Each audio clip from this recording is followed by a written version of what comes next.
اللہ رب العزت کے بے پناہ اور بے حد و بے حساب خزانوں سے کچھ زدے یا کچھ مال یا کچھ عزت یا کچھ توقیر جو جس بندے کو ضرورت ہوتی ہے وہ التجا کر کے کمرے والے آقا کے تصدق سے یا انبیاء و اولیاء کرام کے تصدق سے جو اللہ رب العزت کی بارگاہ سے بندہ التجا کرتا ہے، یہ مفہومی معنی ہے دعا کا۔ اب دیکھیے کہ دعا کی اہمیت کیا ہے۔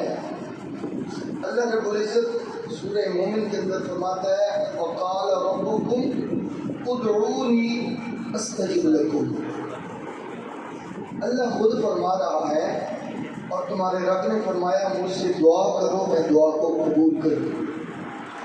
یہ دعا کا جو حکم ہے یہ قرآن کریم سے ثابت ہوتا ہے کہ اللہ نے فرمایا دعا کرو میں قبول کروں گا، اور یہاں رب نے یہ نہیں فرمایا کہ دعا صرف اور صرف اس وقت کرو جب تم پہ کوئی مشکلات ہو، جیسے کہ قرآن گواہ ہے اس بات پر کہ اللہ رب العزت فرماتا ہے وَإِذَا مَسَّ الْإِنسَانَ ضُرٌّ دَعَانَا لِجَنبِهِ أَوْ قَاعِدًا أَوْ قَائِمًا۔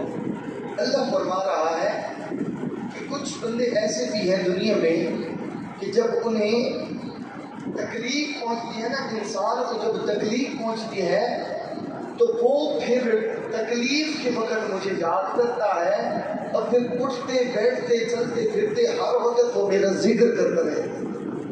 فلما کشفنا عنہ ضرہ، اور جب میں شفا دے دیتا ہوں اس درد سے جو اسے تکلیف ہوتی ہے، مر کأن لم يدعنا إلى ضر مسد، پھر جب اسے پہنچ جاتی ہے نا وہ چیز جو مانگتا ہے جو التجا کرتا ہے تو وہ چیز پہنچ جانے کے بعد پھر وہ میری طرف مڑ کے بھی نہیں دیکھتا، اور اس طرح ہو جاتا ہے گویا اسے کبھی تکلیف آئی نہیں۔ ناشکر انسان کی یہ بات ہو رہی ہے کہ جو بندہ صرف تکلیف ہوتی ہے نا تو مسجد کا رخ کرتا ہے، سجدہ کا رخ کرتا ہے، نماز کا رخ کرتا ہے، التجا اور دعا کا رخ کرتا ہے جب اسے مقصد ہوتا ہے۔ کبھی یہ ان لوگوں کے لیے یہ مشورہ ہے کہ کبھی بغیر مقصد میں بھی، کبھی بغیر مقصد کے بھی خدا کی بارگاہ میں آ کے دیکھو کتنا سرور ملتا ہے۔ خدا نے دینا تو ہر ایک چیز اسی کی ہے، اور دیکھیں وہ کس عظمت اور شان کا مالک ہے۔ ان ربی لسمیع الدعاء، تم جب بھی دعا کرتے ہو تمہارا رب تمہاری دعاؤں کو سنتا ہے، سنتا ضرور ہے۔ ہم ناقص العقل ہیں، وہ عقل تام کا مالک ہے اپنی شایان شان، وہ حکمت تام کا مالک ہے۔ ہم چاہتے ہیں جو ہم مانگے وہ ہمیں مل جائے، لیکن وہ ہمیں وہ عطا کرتا ہے جو ہمارے لیے بہتر ہوتا ہے۔ اب اگر میں چاہوں کہ فلاں بندہ مر جائے تو اگلا بندہ اگر مر جائے میرے کہنے پر تو خدا کی حکمت تو یہ دیکھے گی کہ اس بندے کے اہل و عیال بھی ہیں، اس کی اولاد بھی ہے، اس کی آل بھی ہے، اس کے لواحقین بھی ہیں، گھر والے بھی ہیں، معاملات بھی ہیں۔ ایک بندے کو رب راضی کرے اور اتنے بندوں کو رب ملا کر دے، یہ رب کی شان نہیں۔ یہ میں ایک مثال کے طور پر میں نے یہ بات آپ کے سامنے رکھی ہے کہ ہر وہ بات جو ہم چاہیں وہ رب نہیں فرما سکتا، اور ہم ہوتے کون ہیں کہ ہم کہتے ہیں اللہ یہ کام کر۔ اور کئی لوگ ایسے ہیں اس دنیا میں، آپ مجھے بھی بتانا چلو کہ جو دعا کے بھی منکر ہیں، وہ دلیل دے دیتے ہیں کہ تقدیر پہ اگر ایمان ہے نا، تقدیر پہ، مقدر پہ، کہ مقدر لکھ دیا گیا ہے تو پھر ان دعاؤں سے کیا ہوتا ہے؟ جو ہونا تھا وہ تو پہلے لکھ دیا گیا ہے، اب دعا کا کیا مقصد ہے؟ تو یہ بات یاد فرما لیجیے جو مقدر ہے اس کی ہرگز یہ تعریف نہیں ہے کہ جو لکھ دیا گیا ہے وہی ہم نے کرنا ہے، یہ تعریف نہیں ہے۔ یہ بات تھوڑی سی سمجھنے والی ہے کہ نکتہ ہے چھوٹا سا، کہ جو لکھ دیا گیا ہے وہی ہم نے کرنا ہے، یہ مقدر نہیں ہے، یہ تقدیر نہیں ہے، بلکہ جو ہم نے کرنا ہے وہی لکھ دیا گیا ہے، یہ تقدیر ہے۔ آپ سمجھ رہے نا بات؟ جو لکھ دیا گیا ہے وہ ہم نے کرنا ہے، یہ نہیں ہے۔ جیڑی اللہ لکھ دیتی وہ اسا کرنی کہ نہیں گل، بلکہ جو اصل کرنی ہے وہ رب لکھ چھوڑی ہے. اب تو مالک ہے نا، خالق ہے نا، علم ارض و سما کا مالک ہے، زمینی آسمانی علم ہر ایک چیز کا علم اس کے پاس ہے. تو اس نے وہ لکھا جو ہم نے کرنا تھا. اللہ نے ایک تقدیر لکھی ہے، وہ جو ہمیں بنایا، ہمارے جو نفس کی شان تھی، عظمت تھی، جس طرح ہمارے نفس نے کرنا تھا وہ رب نے لکھی. ہو سکتا ہے کسی بندے کا رزق ختم ہو اور رب نے لکھا ہو کہ جب وہ دعا مانگے گا تو میں اسے رزق نہ دوں. ہو سکتا ہے رب نے یہ لکھا ہو کہ اس کی زندگی چھوٹی تھی، یہ ہمارا مقدر لکھا جا رہا تھا، اور ہم نے دعا کرنی تھی تو رب نے تبھی ہماری زندگی کو طویل کرنا تھا. خدا نے یہ تو تقدیر پہ ایمان ضروری ہے، لیکن یہ یاد رکھیں کہ وہ تقدیر ہے جو ہم نے کرنی تھی وہ رب نے. یہ دعا چھوٹی چیز ہم لوگ سمجھتے ہیں. اکثر اوقات یہ جب دعا کی جاتی ہے نا تو بندے کو یہ سمجھ میں آ رہا ہوتا ہے کہ اگلے بندے تنگ ہو رہے ہیں. دعا طویل دعا سے بھی کچھ لوگ تنگ ہوتے ہیں. تو یاد رکھیے، یہ بات یاد رکھیے، کریم آقا صلی اللہ علیہ وسلم کی مقدس حدیث پاک کا خلاصہ آپ کے سامنے رکھ رہا ہوں. حضرت علیہ الصلوۃ والسلام نے ارشاد فرمایا کہ قیامت کے روز وہ دعا جو تم نے مانگی تھی اور قبول نہیں ہوئی تھی، اللہ اس کا اتنا اجر و ثواب عطا فرمائے گا کہ آپ قیامت کے روز اس وقت یہ التجا کرو گے کہ میرے مولا اتنا اجر تھا نا اگر دعا کا جو میں نے دنیا میں مانگی تھی اور تو نے قبول نہیں کی تھی، تو میرے مولا کاش کہ میری کوئی دعا بھی قبول نہ ہوتی، میں تو اسے آج کے دن اجر لے لوں. یہ قیامت کے روز بندہ التجا کرے گا کہ میرے اللہ دعا میں نے کی تھی لیکن تو نے حکمت کے ساتھ میرے لیے بہتر نہیں تھا، تو نے نہیں دی تھی، پھر بھی تو مجھے اتنا جو ثواب دے رہا ہے، تو میرے اللہ اگر مجھے اس اجر کا پتہ ہوتا میں یہ دعا کرتا کہ میرے اللہ میری کوئی دعا بھی قبول قیامت کے روز میں تو اسے اجر و ثواب دوں. اتنی بڑی عظمت اور شان والی بات ہے. اور اگر فضائل دعا دیکھیں ہم تو ترمذی شریف کی حدیث پاک ہے کہ اللہ تعالیٰ کے نزدیک کوئی چیز بھی دعا سے بزرگ تر نہیں. اللہ کے نزدیک بزرگی والی سب سے جو زیادہ چیز ہے وہ ہے دعا. اور پھر دیکھیں مستدرک کی حدیث پاک ہے، دعا مصیبت کو بلا کو اترنے نہیں دیتی. یہ جو ہم دعا کرتے ہیں اس سے اللہ رب العزت مصیبت اور بلاؤں کو دور فرما دیتا ہے. اور مستدرک شریف کی حدیث پاک ہے کہ دعا مسلمانوں کا ہتھیار، دین کا ستون اور آسمان و زمین کا نور ہے. یہ دعا جس سے ہم تنگ ہوتے ہیں اور اکثر اوقات دعا کو چھوڑ کے چلے جاتے ہیں. دیکھیں خدا کی بارگاہ میں بیٹھ کر خدا سے ہم کلام ہونا ہے. دعا میں بھی خدا سے ہم کلام ہونا ہے کہ میرے اللہ تیری بارگاہ میں آ کے بیٹھ گیا ہوں، تو جانتا ہے میرا تیرے سوا کوئی نہیں. یہ عز و انکساری ہی تو ہے، یہ عز و انکساری ہی تو ہے.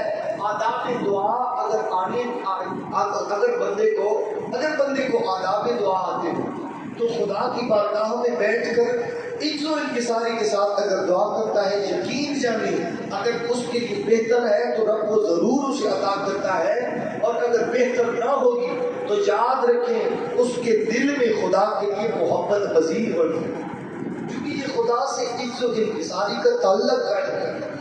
ایک رشتہ ہے خدا سے، میرے مالک تو میرا خالق ہے، تو جانتا ہے میرا کوئی نہیں ہے، میں تیرے سامنے ہاتھ پھیلا رہا ہوں، وہ ہاتھ جو کسی کے آگے میں نے نہیں پھیلایا میرے اللہ میں نے تیرے سامنے پھیلا دیا، تو عطا فرما. یہ ایک تعلق ہے، ایک مان ہے اپنے رب پر، ایک محبت ہے اپنے رب سے کہ میرے اللہ کائنات کو چھوڑ کر تجھ سے مانگ رہا ہوں تو جانتا ہوں تو دے دیتا ہے، تو قریب ہے تو دے دے گا.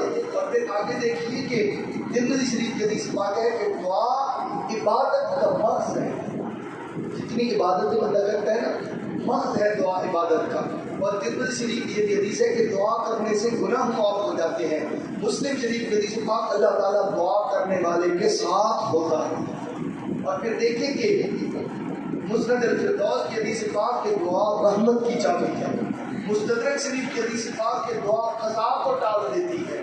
اور پھر کنز العمال کی حدیث پاک کہ دعا بلا کو ٹال دیتی ہے. اور پھر ترمذی شریف کی پھر حدیث پاک کہ جسے دعا کرنے کی توفیق دی گئی اس کے لیے رحمت کے دروازے کھول گئے. دیکھیں کتنی عظمت اور شان ہے. اور مفسرین کرام نے دعا قبول ہونے کی چند شرائط و آداب قبولیت کے بھی چند فضائل اور آداب ہوتے ہیں. مختصراً آپ کے سامنے عرض کر دیتا ہوں کہ دعا مانگنے میں اخلاص ہونا چاہیے, محبت ہونی چاہیے, احترام ہونا چاہیے. دعا مانگتے وقت دل دعا کے علاوہ کسی اور چیز کی طرف مشغول نہیں ہونا چاہیے. جو مانگ رہا ہے یہ بھی نہیں پتا مانگ کیا رہا ہے, تو خدا نے کیا دیں, بالکل توجہ کے ساتھ, دل جوئی کے ساتھ. اور پھر فرمایا کہ ناجائز گناہ کی دعا نہ مانگی, ناجائز کسی عمل کی دعا نہ مانگی, بلکہ شریعت مطابق جس کی اجازت دیتی ہو اس عمل کی دعا مانگے. اگر دعا کی قبولیت ظاہر نہ ہو تو شکایت نہ کرے کہ میں نے دعا مانگی لیکن قبول نہیں ہوئی.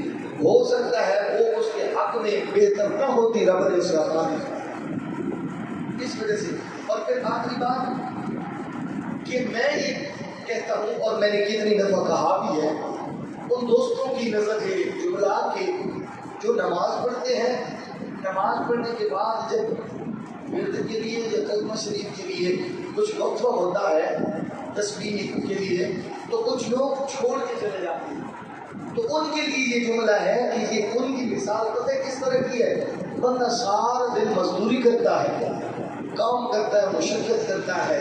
نماز جس طرح میں نماز کے ساتھ مشابہت دیکھے کہ بندہ سارا دن مزدوری کرتا ہے, پسینہ جسم جان لگا کر, پسینہ نکال کر اور اپنا ٹائم بھی لگا کر سارا دن مزدوری کر کے جب وہ تھکتا ہے تو چھٹی کا جب ٹائم ہوتا ہے نا, جب وہ سارا دن مزدوری کرتا ہے تو جب چھٹی کا ٹائم ہوتا ہے تو جب اسے اجرت ملنے کا ٹائم ہوتا ہے نا, پیسے ملنے کا ٹائم ہوتا ہے, مزدوری ملنے کا ٹائم ہوتا ہے, تو وہ اٹھ کے چلا جاتا ہے.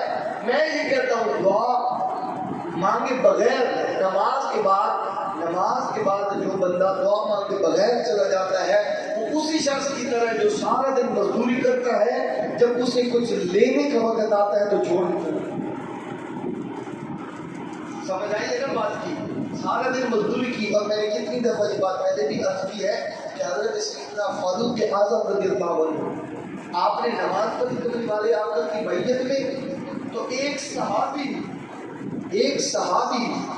کوئی غیر نہیں, منافق نہیں, یہودی نہیں, کوئی نہیں, صحابی رسول جس نے مصطفیٰ کریم کے پیچھے نماز پڑھی ہے, تو وہ نا جو ہی سلام پھرا تو وہ اٹھ کے جانے لگے. حضرت عمر رضی اللہ تعالیٰ عنہ اٹھے, انہیں جا کر یہاں سے پکڑا, گریبان سے پکڑا اور فرمایا بیٹھ جاؤ. کیا تم نہیں جانتے کہ پہلی امتوں پر جو مصیبتیں آئی ہیں اور تکلیفیں آئی ہیں وہ نماز میں جلدی اور دعا کو ترک کرنے ہوتی ہے. اب یہاں کسی کو کہا جائے, وہ تو عمر تھے نا, ان کی شان تھی, اب یہاں کسی کو کہا جائے تو پھر کیا اجر ملے گا. شریعت مطالعہ پہ دیکھیں ہم کتنا عمل کر رہے ہیں.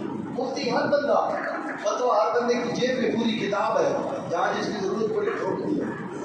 اگر سے نماز کا بھی طریقہ نہیں آتا, وضو کے فرائض و مسائل نہیں آتے, وہ الگ بات ہے, لیکن مفتی اعظم سے بے دھار بنتا ہے. یہ سوچئے کہ یہ اجر و ثواب اللہ نے امت محمدی کو فقط اس لیے عطا کیے ہیں کہ رب بھی یہ چاہتا ہے. میرے محبوب نے کائنات میں آتے ہی ایک ہی دعا کی اور جاتے ہی وہی دعا کی, رب صلی اللہ.